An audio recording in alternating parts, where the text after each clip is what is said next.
How are we looking down in Iowa? I don't know yet. We open up tomorrow night, so got a little bit of nervous energy going, but excited. I think we're gonna have a good start to the year. Our team's looking pretty good. So, you know, you've been on both sides as a player in management. We got a lot of coaches here that are getting ready for the start of their season. You can't cover everything. Right. What do you want to have in place when that puck drops on opening night? A plan. Okay. You know, that's something head coach Brett McLean and I talk about. What's our plan? What's our identity? How are we looking to attack game one and snowball from there? When you talk about that plan, the game's changed a lot. You know, certainly when you look back at your high school career, the game's evolved. It's faster now. It's more skilled. What are some of the elements of that plan and how you want to get off on the right foot? Well, I think to find success early on, defense first. We need to be able to take care of our own zone. But you are exactly right. The game has evolved into a faster game, and now that's not necessarily just faster players. There are a lot of 20, 21, 22-year-old players that are pretty darn quick these days. But it's the way the game's played, the way the attack goes north to south in a hurry. You mentioned those younger players. So you're going to have a lot of younger players making their pro debut tomorrow night.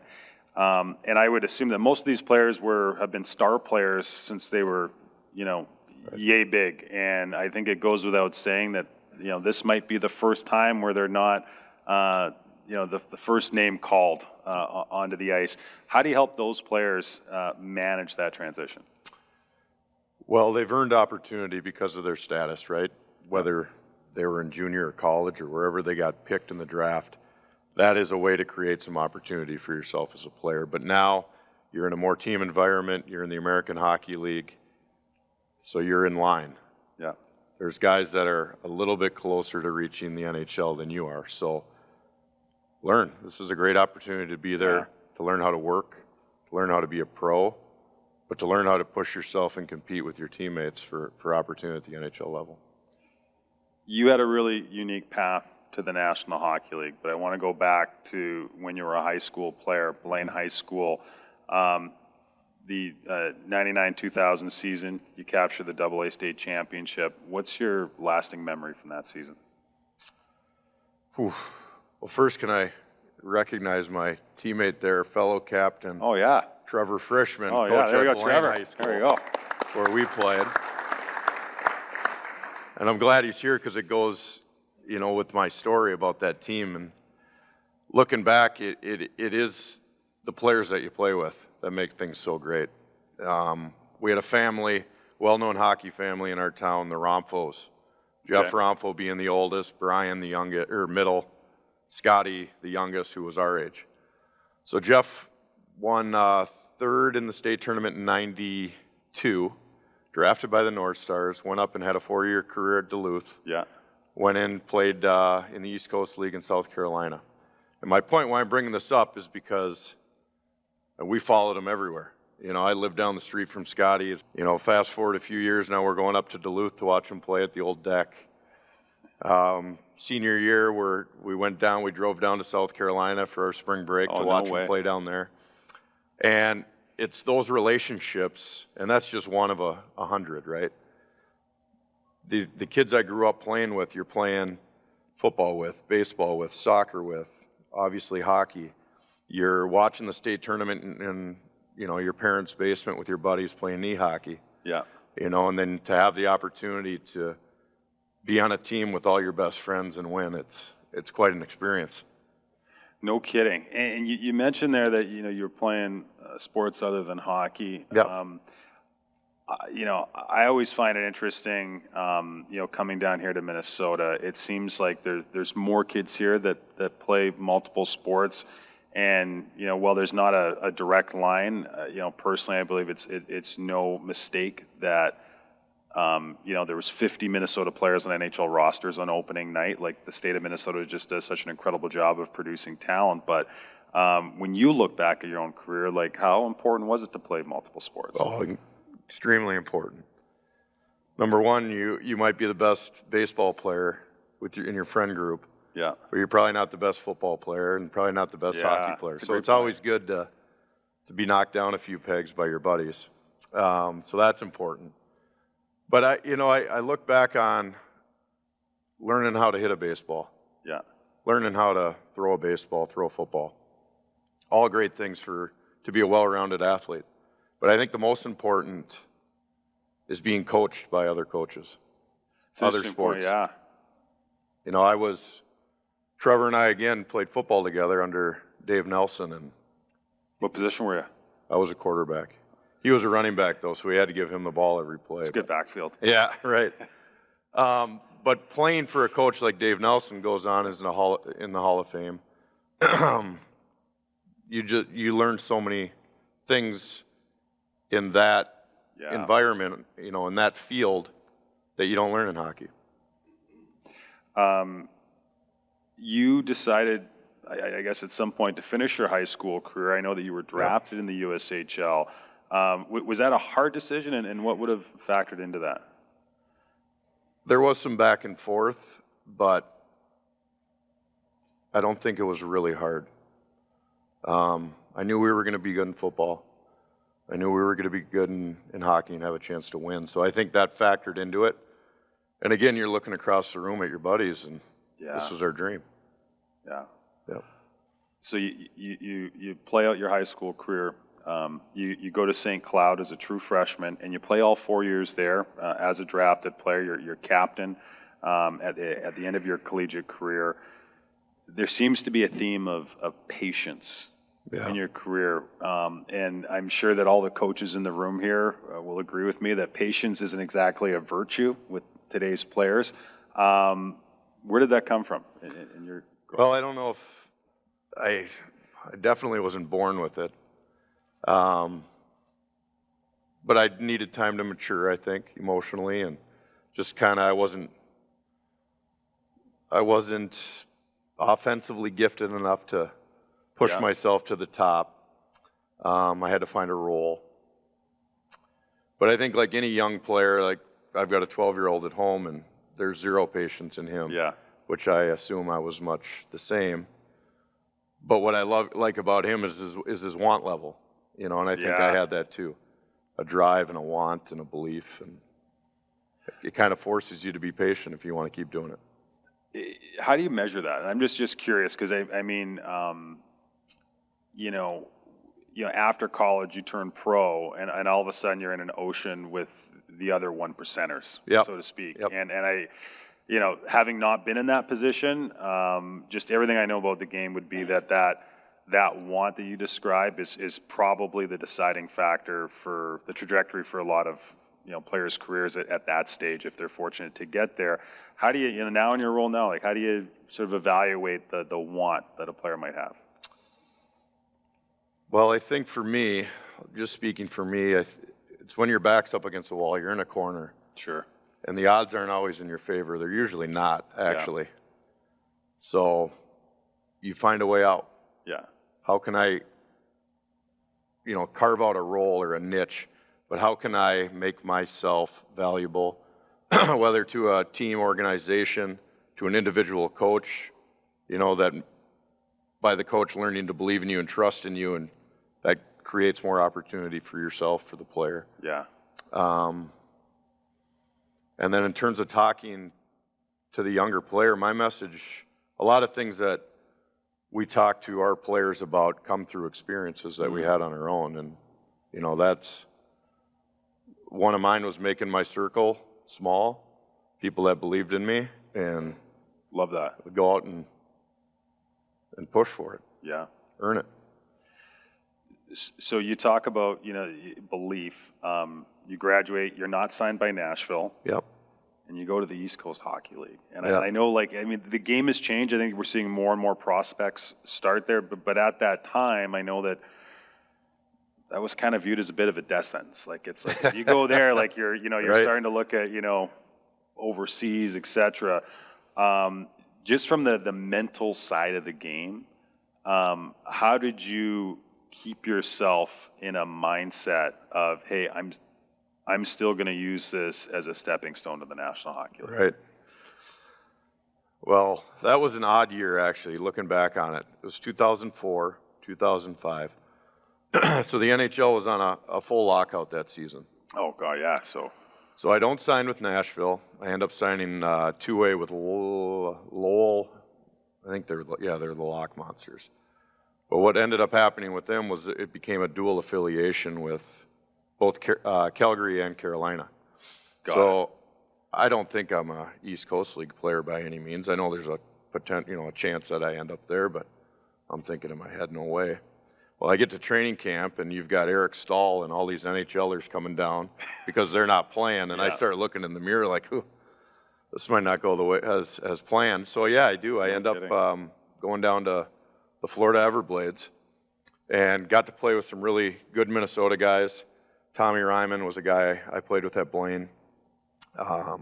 Reggie Berg was a great player at Anoka, played for the Gophers.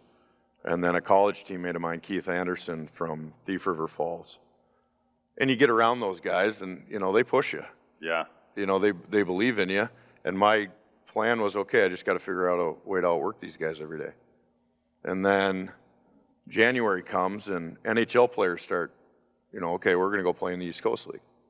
Got it. So Shane Knighty, who's an NHL D-man, comes onto our team.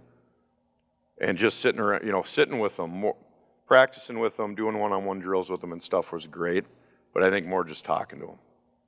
Yeah. Picking his brain, understanding what he thought about my game, what I needed to work on, what was I good at or decent at, and then what was just red rotten and needed to get way better.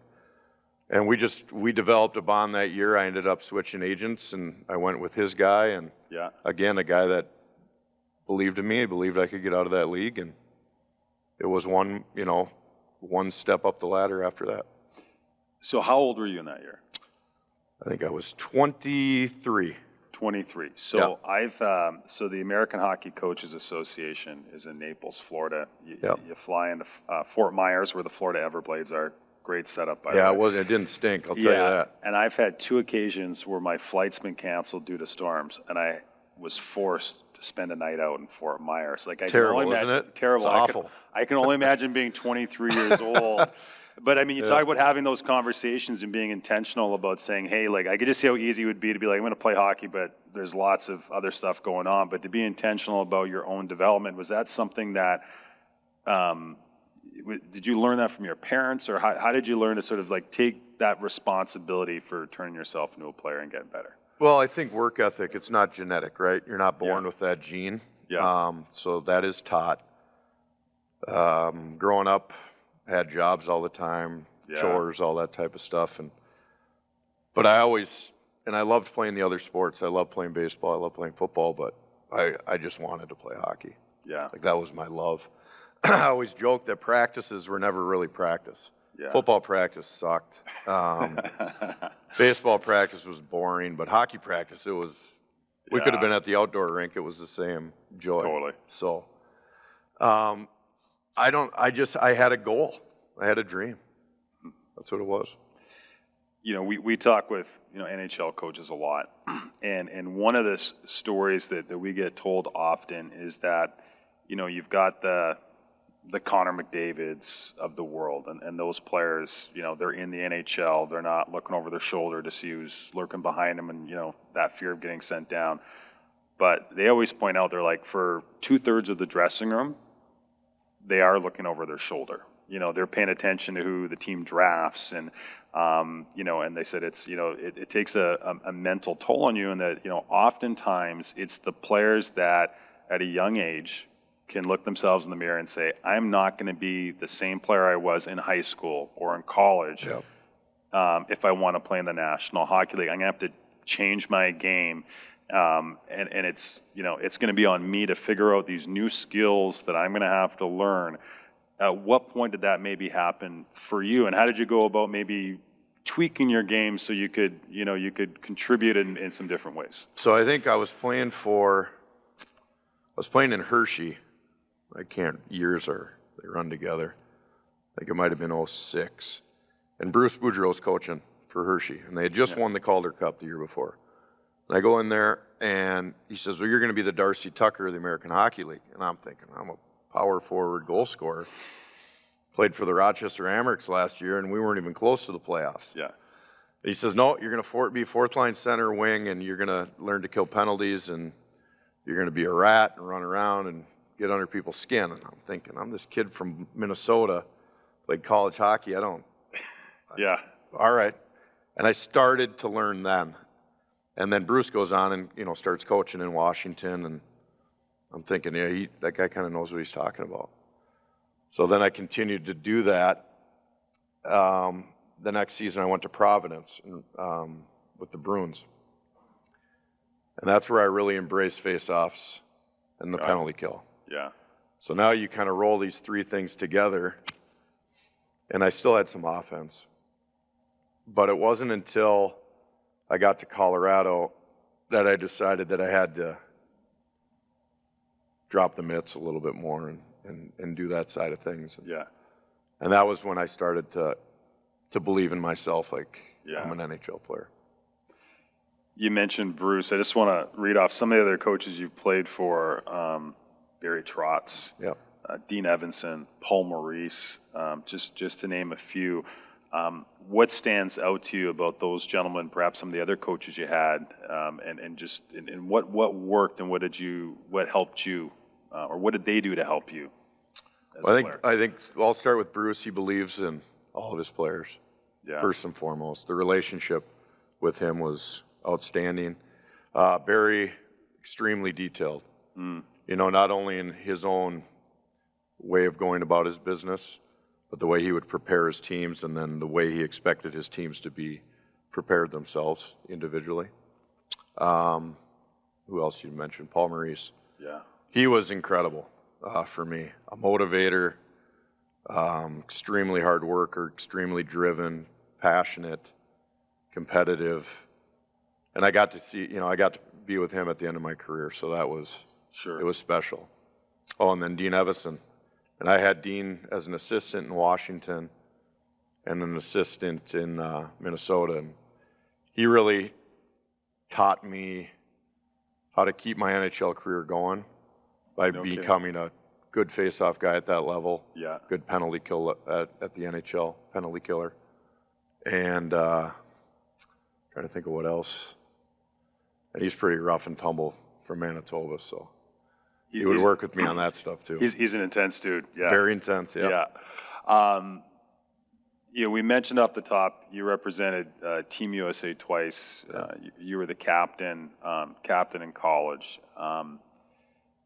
Leadership. I say this a lot. Like I think sometimes in sports we assume that leadership. It's like the kid in Texas that just the hand of God comes down, makes him a leader. He becomes the high school quarterback, and it's just. Yeah. It just organically happens. I don't think that's the case. I think it's a craft, a skill that you learn over time. Who might have been some of the people that influenced you as a leader? Oh, a lot. Wow. I would start with Dave Nelson at Blaine. Yeah. He was, I think we had to start being in the weight room when we were in ninth grade, and he was always there. Yeah.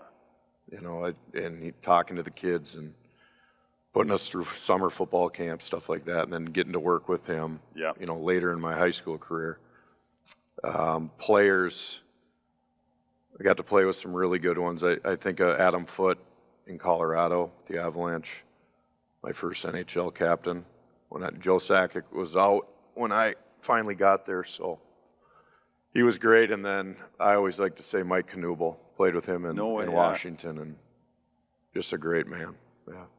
He was like the star of that first 24/7. I remember he just he just seemed like such a great personality. Incredible. Yeah. And I'm sure I'm forgetting some of those just off the cuff, but yeah. So at what point do you start thinking about, gosh, maybe when I'm done playing, I might want to, be up in that press box or the ice practice? Well, I fought that urge a lot. My wife and I would start talking about it over a glass of wine or something. Yeah. And I said, we got to stop. We can't. The more we talk about it, the closer it's probably coming to being fruition. But I just wanted to be around the game. Yeah. I got to meet, whether I play with, work for, played for, a lot of great people in the game. Yeah. So to have the ability to give back, that was something that I strived for and wanted. And got into player development, worked under Brad Bombardier. Yeah. He's just a tremendous guy. Taught me a ton about travel and how to book my own flights and all the stuff that comes with the new job. But just kind of how to watch hockey now. As a player, I would watch my position a lot when Sure. I'd sit at home and watch a game. But he taught me how to watch more, not like a fan, but to be above and, watch more system things. So Yeah. I advanced my knowledge that way, but getting around Bill Guerin and watching him and how he'd work to build a team, that's something that, Yeah. kind of pushed me away from the coaching side a little bit and more towards management. I'd be curious. You talk about how you watch the game. Players all have routines. I'm sure you had a routine. When like for tomorrow night, for example, it's a home opener in Iowa. What's your routine? And once you probably deal with them, not distractions, but things you might have to take care of. But once the game starts, what are you looking for outside of systems? Because I imagine you're going to get a call from Bill that says, "Hey, who looks good?" Well, that's hard too. I think we tend to gravitate towards what we excelled at as players too. Sure. So I like to watch centermen and face-offs, both our team and the opposing team. I like to watch the penalty kill and, how the 4-man or 3-man group is working together. Structure is hard for me. I watch it a lot. Yeah. Are we connected, exiting the zone, and are we playing fast? What is our forecheck looking like?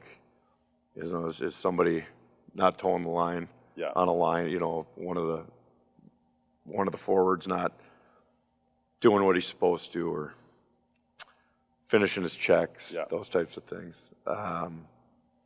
But I like to watch the individual skill too, just like a fan. Absolutely. When the Wild select a player, it's I'm sure it's a thrill for the player, it's a thrill for the families, but it's really almost like kicking off another journey. Right. And I think the average age for an NHL debut now is 23, which I think is surprising because we're so used to players making that jump right away out of junior or college hockey. When a player first gets drafted, how do the Wild onboard that player and sort of start evaluating, like, here's what the next, not what development camp looks like, but here's what the next 2, 3, 4 years might need to look like for you to eventually crack our lineup? Right.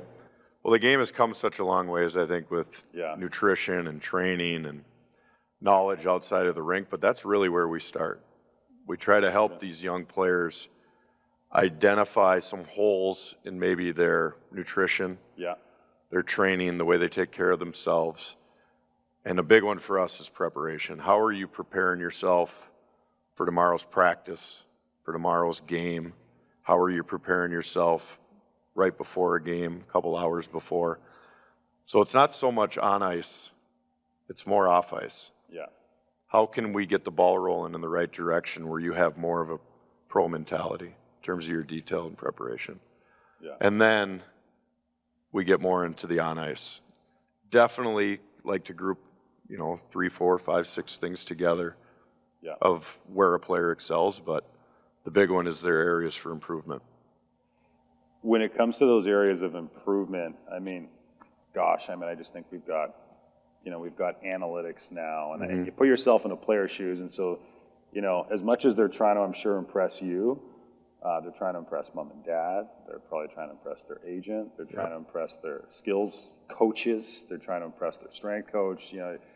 There's just an entourage that comes with these players now, and with that comes a lot of opinions on maybe where their focus should be. How do you help these players say, hey, like, we're going to put on some blinders here, and we just need you to get better in 1 or 2 areas, and then we'll tackle the next thing? For sure. No, you are right about that. I think, for me, I really like to work with the individual's coach for their current team, whether it's a college coach or a junior coach. That dialogue, that communication, I found to be the most important. They get to live with the player. They see the player on a day-to-day basis. Yeah. They understand what we see from the player development side. Yeah. But then we also get to see and hear what they see every single day in terms of What's his drive at the rink? Is he taking care of himself? All the things that we don't see when we're in St. Paul and the players, in Prince George or wherever they may be. You know what I mean? So that relationship for me is the biggest, the most important for getting a player to where he needs to be at the next level. So does anybody else here know where Prince George is? It's a long ways up. Yeah, it's a hike. So that's a town in northern BC, but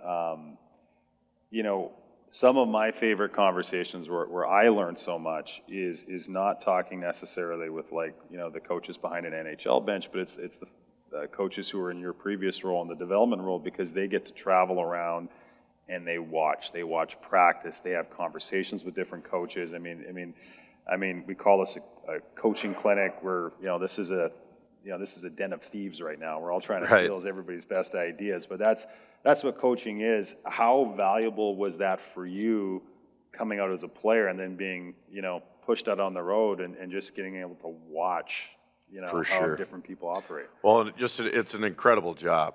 A lot of people would say it's the best job in hockey. Having done it, I loved it. You're right. You get to travel to towns you've never been to. One of the quick stories, I enjoyed going to a lot of the Canadian junior rinks because I was a Minnesota kid, college kid. But then as you turn pro, you end up playing with players that, played in Spokane, played in Brandon, played out in the Ontario League or the Quebec League, and now I get to go into some of these rinks and see their picture up on the wall. And it's pretty incredible. So, but on the side of hockey, you get to experience a lot of different things, talk to a lot of different coaches, a lot of different players from different parts of the world, Europe, Russia. It's unique, and it's a unique environment. It's sometimes a little difficult to understand how other players in different parts of the world are being taught and being brought up. May not be the same as in North America, definitely not. But they still have their success stories, much like we do. I'm just curious, anything you saw in Europe where you maybe it caught your eye initially? A little bit of training, I think. In the Scandinavian, Finland and Sweden, a lot of running, endurance running, which I think was maybe a little more normal in North America 10, 15, 20 years ago. But I don't see a lot of that anymore. I do see guys that I got to go for a jog. But mostly their conditioning training's on a bike or on the ice. Yeah, well, we're from Vancouver, so we got the Sedin twins, and those guys were just the grouse grind. The grouse grind. Yeah, they're incredible. And they talk about how they're like normal to them. That's how we grew up. We just got outside and went to work. For sure.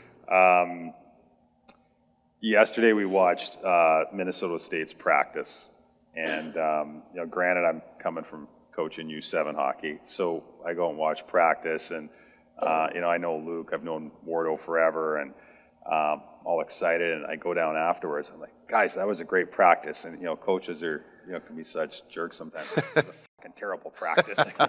I'm like, oh, okay, right, yeah. So, but I think we all appreciate your team is made in practice, players are made in practice.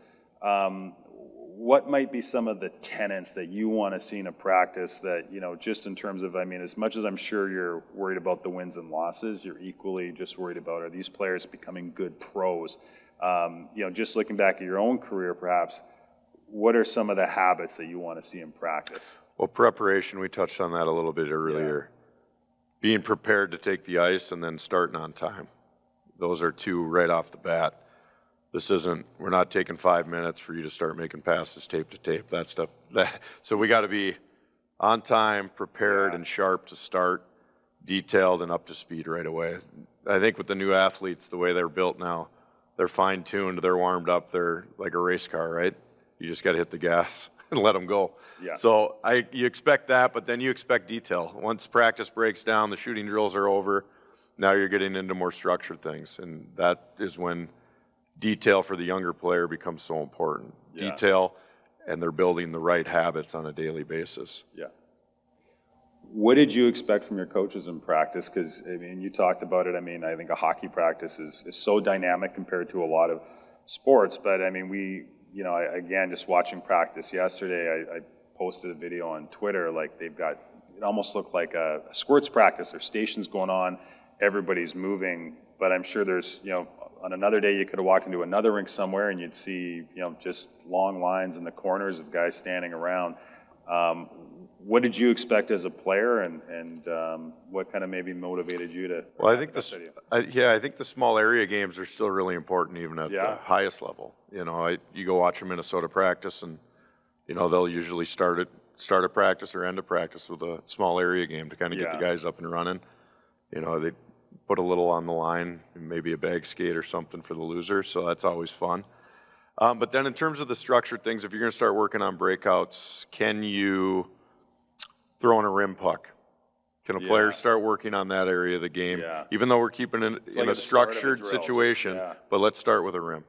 Those little details, intricacies that not only make a game-type situation in practice, but now you're also getting a little bit of skill development involved as well. That's a great tip. Building a player happens in stages, and it goes without saying, like every coach in the room here wants to win the state championship and play in the ECHL Energy Center at the end of the year. But from purely a player development standpoint, what would you say are some of the critical parts of player development that the coaches at the high school level should be focusing on? That's a good question. I think number one, realize or understand that there's no fast forward button, right, in development. Like, you're not going to look at little Jimmy over there and say, all right, I'm going to get him to here in a month. Yeah. Or I'm going to get him here by the end of the season, because every player is different. Yeah. Everyone's an individual. They're built different. Their habits are different. I like looking at younger players as giving them opportunities on the ice to kind of have eureka moments where, wow, that worked. They're enjoying it. They're having fun. It's competitive. They're competing their butts off against their buddies. Sure. But something worked. Okay, I'm going to try that again. And you're trying to build these little moments where a player finds success. If I defend a younger player, they're not going to be able to get around me. But if you put them in a one-on-one drill, and 5 times out of 10 it doesn't work, but the other 5 it does. So they're building not only the confidence in their game and their abilities, but they're starting to use their imagination and come up with ideas to be better hockey players. Love that. Imagination. You watch the highlight. We'll watch the highlights tonight, for example. Yeah. And we're going to see, I bet you the plays that get us out of our seat are rarely the ones that the coach drew up on the whiteboard. There never are. Unless it's a face-off win. Exactly. To a one-timer. Yeah. But like, how do you manage, or how do you create space for imagination, and balance that, I guess, with the structure that you need to win as well?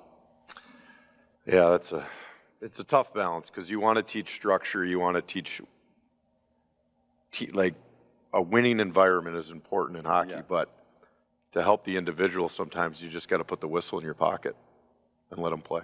Yeah. Play being the key word too, because it's fun. Totally. No, that's great. Coach Strand mentioned in his presentation that he doesn't use a lot of cones, or I think he might have used the word toys on the ice for practice. And I don't know if anybody in the room here ever goes on Instagram for coaching tips, and all of a sudden you need it looks like a jungle gym on the ice, and you're doing all sorts of crazy stuff. But it's easy to see that and feel like, okay, that's what we should be working on. I'd be curious with say at the American League level, like how much even though these are pro players, like how much do the good old fashioned fundamentals like skating, passing, shooting, the blocking and tackling of hockey, how important are those in just your kind of weekly practice structure? Well, extremely important. I think you see that when you look at the American League level to the NHL level. I go to a practice in St. Paul and watch the Wild, having been in Iowa for a week for our training camp, and I go back to Minnesota. I was like, wow. Yeah. there might be just as many bad passes, but the guy on the receiving end of it usually picks it up, and everything's happening at a much higher rate of speed. Yeah. Goalies are getting to the next shot quicker. The next shot's coming now, up and down the ice in a hurry. So skating being extremely important, extremely valuable, that skill by itself. And then hockey IQ. Can we put players in areas in practice where they can grasp concepts a little bit better and understand the team's way of playing the game? The team mentality, yes, but can they understand the team structure, and can we make it faster and faster and faster and faster? That's really interesting. I always sense that there's a contrast where, you know, some coaches might argue that, you know, something like hockey sense, you know, players they need to be born with that, or perhaps it's something they develop at a young age, and at a certain point it's something that really you can't enhance anymore. Mm-hmm. I gather by that comment that you believe that it can continue to be enhanced. What can go into supporting that? Well, I would say, number one, is that a lot of it stems on the player himself. Yeah. You know, I was never great at algebra, but I had to work my butt off at it, right? Yeah. I think a lot of us could say there was things in school that we weren't great at. I also didn't figure out the hockey sense part. Yeah. But if you wanted to excel at it or you wanted to get a grade, you worked at it. Totally, yeah. So I think for young players today, watch hockey.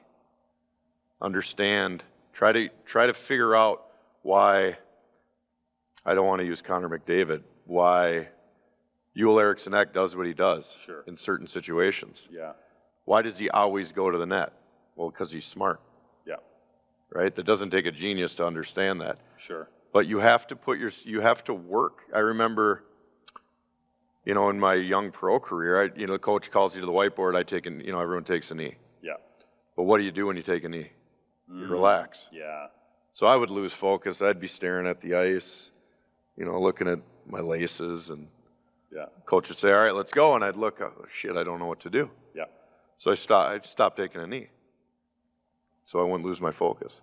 And that's just one thing that I started doing in my career so I could pay attention to what the coach was saying. So when he did that, I could be at the front of the line. Oh, look at Hendy. He's working hard. He knows what he's doing. Yeah. He's smart.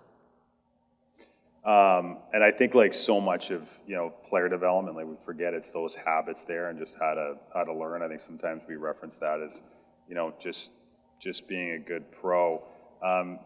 You touched on video as well. Mm-hmm. You know, you could get players to watch an infinite amount of video, and I think some coaches do. Mm-hmm. And I think, you know, some players, the NHL, for example, I'm assuming it's the same in the American League. I mean, the players essentially have access to their shifts cut up immediately after the game. And I know that now, you know, with the apps you get, you can track like who actually logged in and watched. But, right. You know, just again, coming from a player's perspective, you know, what's sort of that right balance, whether that's in a team video session, whether it's, you know, the individual stuff or expectation that you have them, like, where's that balance on how much video You're right. There can be too much definitely handed out to the player. Yeah. Oh, this is a tough one because it's so different for all different levels, right? At the NHL level, at the pro level, the player's usually the hardest evaluator on themselves. Yeah. And they're all watching their own shifts after a game. Except Paul Stastny, he never had to watch because he was the only guy I ever played with that could remember every single thing that happened in a game. Really? And never have to watch it. Amazing. Future manager, future coach, perhaps? Who's that, Paul Stastny? Yeah. Yeah, you never know. Yeah. Maybe. Yeah, I'm sure he'll be working in hockey. Yeah. But, and that's how I looked at it. I found value in watching my shifts. Yeah. Obviously, a coach would come around and would show you something if it crept into your game and it became, you know, a bad habit, I guess, where we don't want to let it become a bad habit. Yeah. But in terms of from player development, we understand that they have coaches. Their coaches are showing them clips. Yeah. We don't need to cut up, you know, the last 3 games and send them to them as well because chances are they've watched their own clips. They've watched what the coach has given them. Now he's going to sit down and watch what we give them too.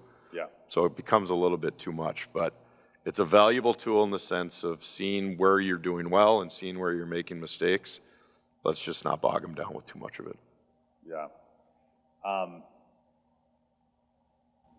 I'm sure in your job description, there's a lot of new skills you have to acquire, coming from the playing side. But, one of the things that I would anticipate is really important is having tough conversations with players. And that might be because they're getting sent down.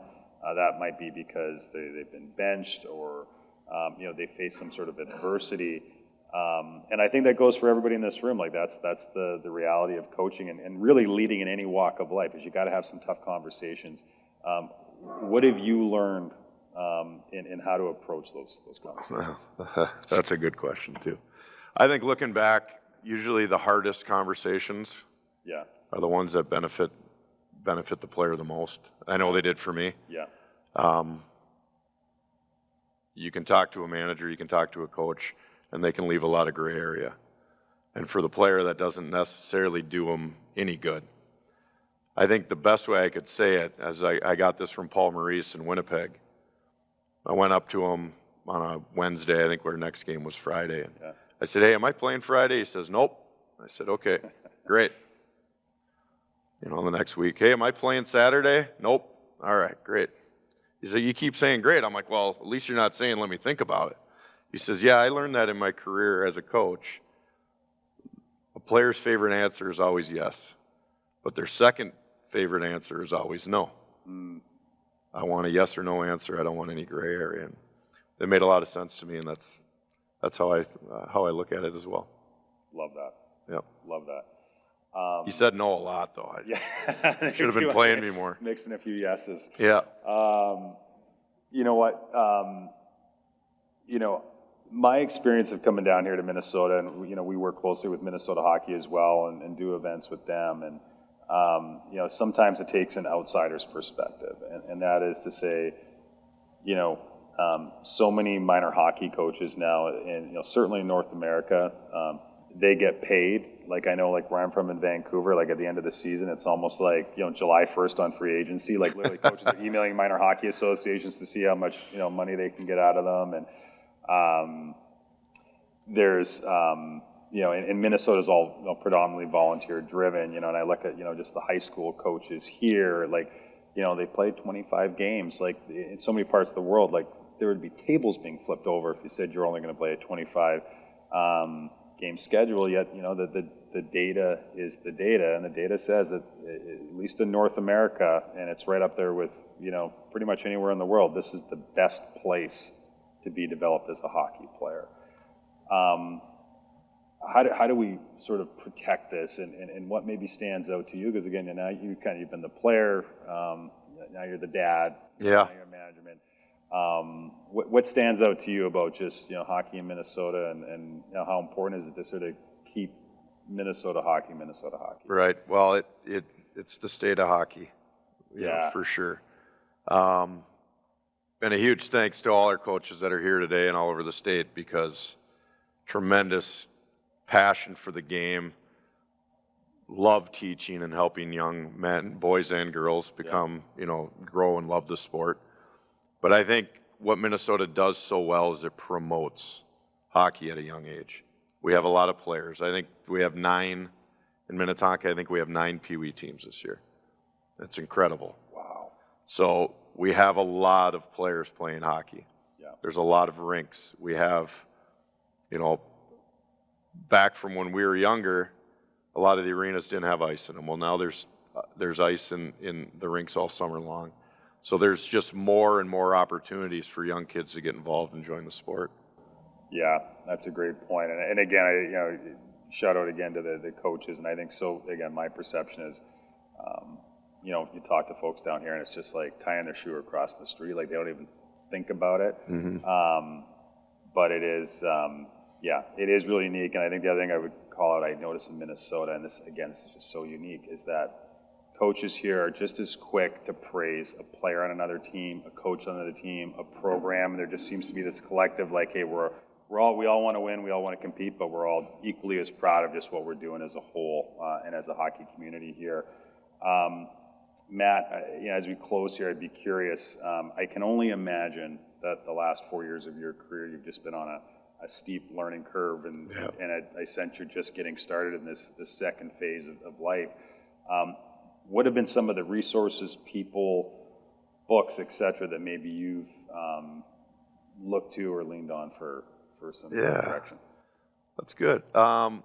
Well, just like anyone, I like looking through social media for any kind of quotes and stuff. Nick Saban's got a lot of good ones, all of that kind of stuff.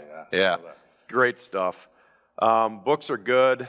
I'm actually just going to start the Boys in the Boat now. So I like sport books and team books and, any type of leadership, military, stuff like that. I have a mentor that's in the business world that helps me, with communication skills and things like that. Yeah. But I think the big one for me is Bill Guerin in our office. His playing career, first and foremost, goes into player development in Pittsburgh, much like I did, becomes the GM in Wilkes-Barre and AGM in Pittsburgh. He wins championships as a player, won championships in management, and I get to sit with him and talk to him, and it's pretty incredible. The knowledge that he has, the passion that he has for the game, and how much he cares for the players, the coaches, his staff in the locker room, cares for the organization, and I'm learning a lot from that guy. That's awesome. Yep. Matt, first off, I know, again, puck drops on opening night tomorrow, and I can only imagine how many balls you got in the air right now. So I think on behalf of everybody here, I'm juggling. Yeah, I bet you are. I bet you are. The good news is, there's no real turns in this part of the world, so you can just drive and cruise, and I'm sure you get a lot of thinking done. We got to navigate a bit more where I'm from. But again, can't thank you enough for showing up. This has been a great experience for all of us. Thanks, Aaron. Thank you, guys.